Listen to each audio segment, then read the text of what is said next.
You correct me, as I understand it, a woman named Ruth Mix, the beginning of World War II.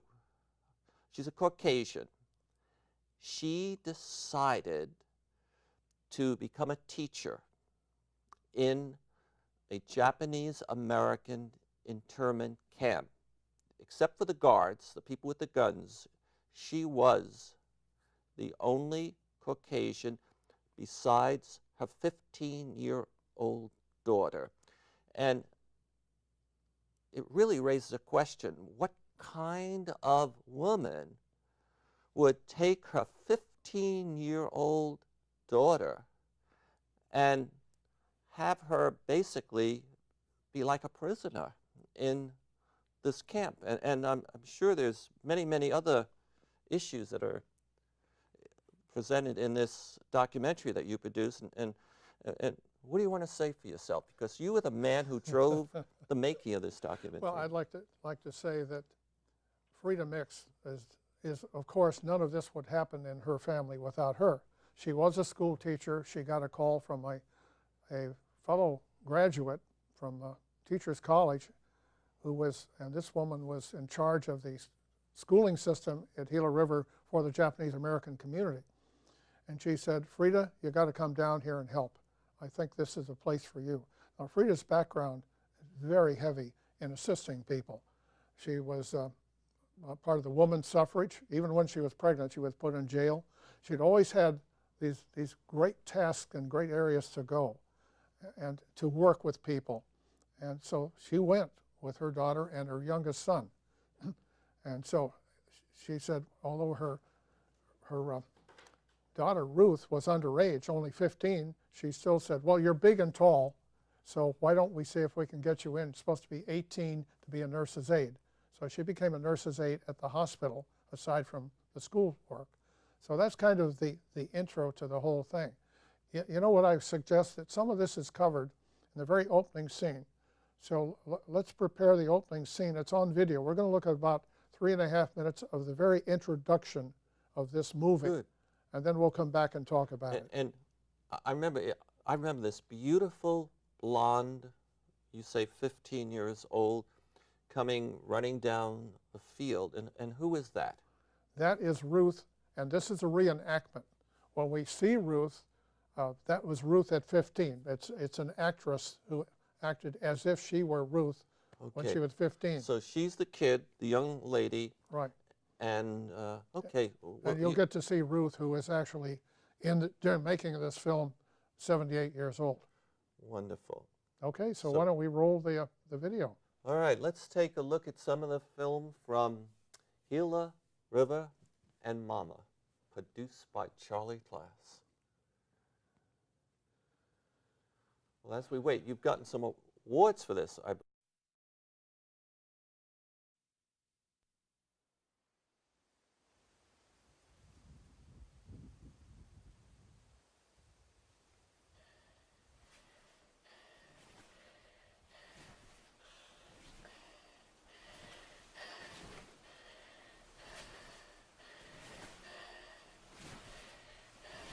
Those are the people that lived at Gila Relocation Center.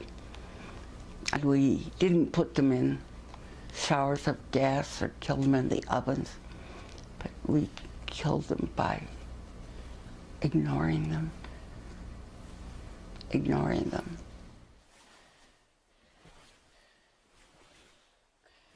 The error of omission is fatal and it's brutal.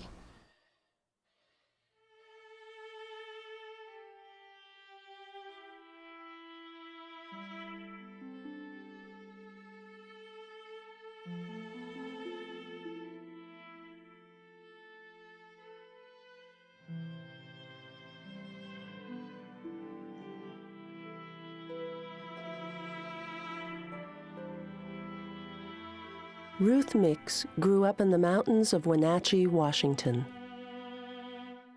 She was the youngest of 5 siblings in a single-parent home. Her mother, Ruth Mix, was a school teacher and a fiercely independent woman for that era. She believed in human rights for all people, no matter what age, nationality, or gender you were. Because of the tragedy of Pearl Harbor in 1941, President Roosevelt signed Executive Order 9066, which forced American citizens of Japanese ancestry into internment camps. Ruth and her mother were horrified by this unconstitutional act, and together they moved to Mesa, Arizona, to do service at Gila River Internment Camp. Frida worked as a teacher, and Ruth volunteered as a nurse's aide in the camp hospital. Ruth was only 15 years old. So Charlie, the introduction certainly sets the tone, and I want to share, when I see the Pearl Harbor attack, the explosions, etc., it immediately made me think of 9/11, okay? And this now reminds me, I'm seeing this, that we gathered up Japanese Americans and we put them away, and we didn't exactly do anything like that with Arabs and Muslims after 9/11. But, you know, I haven't read much about World War II and the intern camps and what this documentary is about. I have never heard a Japanese or anyone really talk about what happened inside the camps. This documentary, is it the only one you know that talks about what happened inside the camps? No, it's the only one ever from the perspective of a Caucasian person working there, and particularly a teenager at that. There have been a number of documentaries. Now, a very good subject. You never heard anything because the Japanese American people didn't want to talk about it. Okay. The internment. The internment ended at the end of the war. Some people were still in camp until 1946, in the early part of 46. And it took decades. The next generation wanted to know about what happened to you. And finally it came out. And the reason it really came out was that the Japanese Americans finally realized they don't want this to happen again. They weren't crying or feeling sorry for themselves or anything, nothing to do with that. It's you've got to keep this in front of everybody, of what's going on. So your example of what happened with the airplanes running into the building is a good one. Yeah. And here's another example of sorting out and going after certain groups of people. Okay. We've got to stop this. So I want to ask, you're saying that other producers have produced documentaries and somehow or another they were able to get the inside story of people's lives in these camps, but who gave us the information? Was it the government? Was it soldiers? No, it was the internees themselves finally began to talk about this, and ultimately got quite angry, and, which led to reparation 48 years after the fact. Oh, that's right, yes. But I thought about that information was mostly about the property, the houses, how their lives were disrupted, but I never heard about anything about what was happening to them inside the camps. But that information came out somewhere? Well, that came out, and there were congressional hearings. There was a number of hearings. 4 presidents became involved. The order that we saw here, the Roosevelt signed, which is Executive Order 9066 on February 19th, 42. This was rescinded by Gerald Ford 34 years later. Okay. They're trying to say, let's get rid of that. It shouldn't be a part of the record, and let's move on. And what happened, Jimmy Carter then decided, I'm going to form a commission, which he formed to look into what happened. Why was this necessary? Okay. Why was the internment even necessary? We can get into that a little bit. Okay, but now your documentary is the only one in the world where we get to see what was happening in the camp through the eyes of a 15-year-old, a teenager. A teenager, right. That's quite interesting. And Ruth Mix, the mother, yes, she did not share what had happened in the camp. with her daughter. No, she did not. So Frida was the teacher, Yes. and her daughter was Ruth. And when Ruth went out on her own and got married and so forth, she wouldn't share with her own family. Okay. She was working in her organization and had some Japanese Americans friends, and when it would come up, even lightly in a conversation, they changed the subject very quickly. Why is that? Why didn't she want to talk about it? Because they didn't want to talk about it. Who's And she they? followed, The all of the people that she had worked with Okay. in the Japanese American community. And so ultimately, this went on and on and on, and we'll ultimately see in the film, which Ruth was quite old by the time she ever would go in front of a camera and share these experiences that she had. Okay, so this is first-hand experience. I'd like to jump to another subject. You've gotten some awards for this, and probably you're going to get more, but what are some of the awards you've Well, gotten? we're nominated for an Emmy, and we're very proud of that. One of the most important awards from my standpoint, my viewpoint, is whenever you get writers involved and so forth. And this was a fantastic opportunity to be presented with a plaque from an organization that consists of all writers, Oh, which was good. very good. And the funding, where did the funding come for this? Well, it started off before I got involved. Claire, new name coming in the picture, which is Ruth's daughter, had gotten together with some friends and said she would like to make a little movie, something small, you know. And so she was able to work that through the California State Library, which is in charge of handling the funding for the California Civil Liberties Public Education Program. So they got a grant, and just about that time, I came on the scene. Okay. And then you use your experience, your energy, whatever, and you pretty much put this baby together. And how long did it take? Well, it took 3 years. 3 years. And we estimated that we spent a lot more time because Claire, who we've now mentioned, had Parkinson's disease, and this just was a very slow process. That's just the way it was. Editing took almost a year to put this together. Yeah. Now you have some more role-in, don't you? Yes, I do. What, you want to call it up? And Yeah, give us a context? this is a very interesting one because now you're going to get really in the meat of the film. Okay. So whenever they're ready in the control room, we'll go ahead and we'll just keep talking until we see, here it is, Miyoko. My first assignment in the hospital was in women's medical and surgical. And on my first day, I was assigned to an older lady, she was in her mid-30s, and she was very gracious and, to me and very kind. But I read the chart and it said she had a high fever, which meant, of course, that she had to have frequent baths of cool water. Sometimes you could put some alcohol in it and that would make her cool. And you just bathed her arms and legs and chest.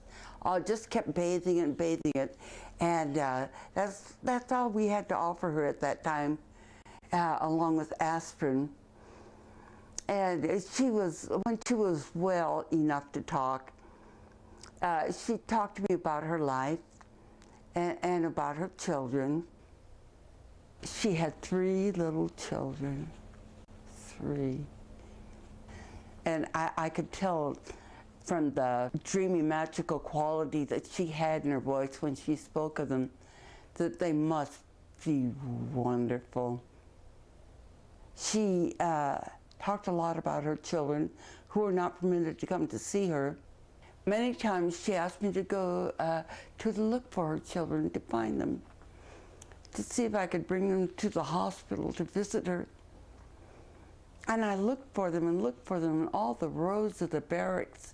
And they're all identical, and they all had a lot of little kids. And I could not find her children.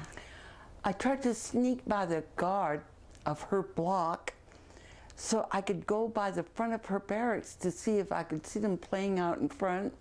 I was never able, I was turned back. I wasn't supposed to be there. And I wasn't supposed to be there for a couple of reasons. I was a Caucasian, and I wasn't supposed to be there unescorted. I wasn't supposed to be there without a written permission. And after I had tried that a few times, they knew that I was there for a purpose, and they kept me away. I could not get to her children. I tried so hard.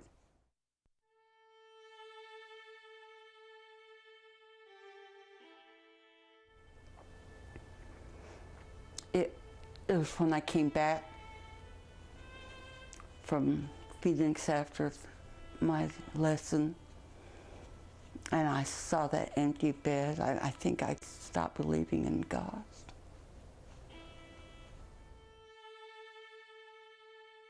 Miyoko was in the hospital because of a self-induced abortion.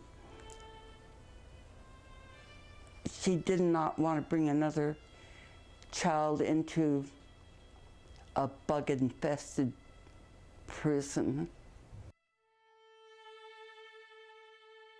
It was very difficult for my mother to ever talk about Miyoko. And she felt a guilt that she never could find her children to tell them that their mother loved them, to see if their faces were clean, to see if their hair was combed, as Miyoko instructed. Find my children. And my mother looked and looked. And when I started to research this project, my mother even said, see if you can find Miyoko's children. And I tried. I tried. But no last name. My mother had no memory of her last name. Even just before my mother's passing away, she still asked me, don't give up.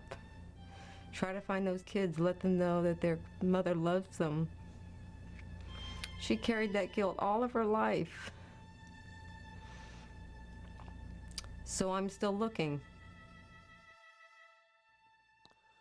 Well, that's certainly emotional, Charlie. And I bet I could get you to really have watery eyes if I Well, let me tell you something about this whole project. What we've seen is about 8.5 minutes, and that's all we're going to see on clips. It runs 49 minutes. I have sat next to former internees.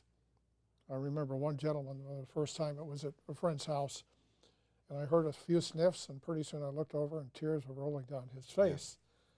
Yeah. And at the end, I said, what made you cry? He says, I relived my own experience. And it's very difficult for an attorney to even watch this without taking themselves back or Yes. relating to these different factors. It is an emotional one. There's no question about it. And that's part of the hard-hitting part of this. It's so deep ingrained, and you heard Ruth really had this on her mind in later years about a guilt feeling. It wasn't really her responsibility to find the children, but by golly, she wouldn't let go of that idea. Yeah. So this is really a movie, a documentary about families.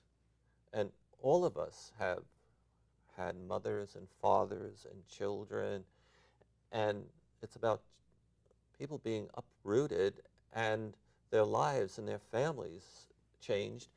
And today, those that are still living, that are experiencing, are possibly still suffering, as a lot of us may suffer from things that happened when we were children. And also the generation, the children of the children and so forth. And I think that's a dramatic thing. So this shows the impact when a group is singled out, as they were, Yes. that this goes on for generations. Now it's been 70-some years since the internment started. And to me, it's as fresh as it was when I saw it. Yeah, and I think some black folks can watch this film and say, well, our families were uprooted from Africa and brought here. It's sort of an internment and a rough experience for many of them. A lot of people can reflect back, I guess, on their families' experiences and their own. But I'd like to ask you, I have noticed over the last year or so, you have been busy as just can't, I hardly ever see you any longer. And you're out traveling, putting on screenings and Yeah, we call it a screening. What we do is I talk a little bit about the film, then we show the film, and then we talk about how it was made. People are interested in a lot of money, not much, how big a cast it was, and so forth. And then we get into some of the discussions that you and I just started on the tip of about how can we prevent this from happening? What actions can be taken? Out of this whole thing, there's been a number of different things that have happened from a congressional standpoint. We can't take people's constitutional rights away from them and just ship them out somewhere. So there's so many things that this must stay in the forefront. Our children and our children's children coming up have to recognize what this is all about. And I think that's why it's so important. That's what I feel a very close-knit thing to me. I actually witnessed the internment, the start of it in San Francisco. I was 11 years old, and I watched people coming down, and in the film you'll see this, from their homes. They have a suitcase and their bedding, and that's it. They lost their homes, they lost their businesses, they lost everything. like the Jews during World War II being moved into the ghettos and the concentration camps. It's similar. Forgive me for interrupting you, but I know you have a lot of screenings coming up. Yeah. But you are probably interested, and the public is probably interested, maybe in putting a screening on in their neighborhood. If somebody was interested, how do they get to you? Well, there's two ways, and I'm sure that my phone number has come up a few times by now. That's a good way to call me. Well, now, if people are interested in actually looking at 18 minutes of this film, they can do this. We'll put up the one that shows basically the Vimeo address. all right. And they could look at like 18 minutes, and then they say, gee, I really want to see this, or I've got a group, I've got an organization, I've got a church, I have DVD will travel. Okay. So, yes, your number probably came up, but I wasn't looking. What is your phone number? 650-965-1471. Would you say it one more time? 650-965-1471. Yeah, please call me. I'd be interested in sharing this with so many people. There's even something we haven't mentioned. There's a book that now goes with the video, sort of an expansion. So it's like a little package. And so it's something I think people would be interested in reading and seeing the screening. Okay. We don't have much more time left, but we have 30 seconds left, and so I don't think I should ask you a question. But to say you enjoy going out there and giving the screenings. And It has become my mission. It is my mission. And am I correct that a play is now being produced? There will be a play in 2 years. It's been written, and I can't wait to see it. It's going to be done professionally on the stage. All right. I'm going to say your name, Charlie Plass, and would you give the phone number one more time? Sure. Charlie Plass, the producer of Gila and Mama. Gila River and Mama, River. the Ruth Mix Story, 650-965-1471.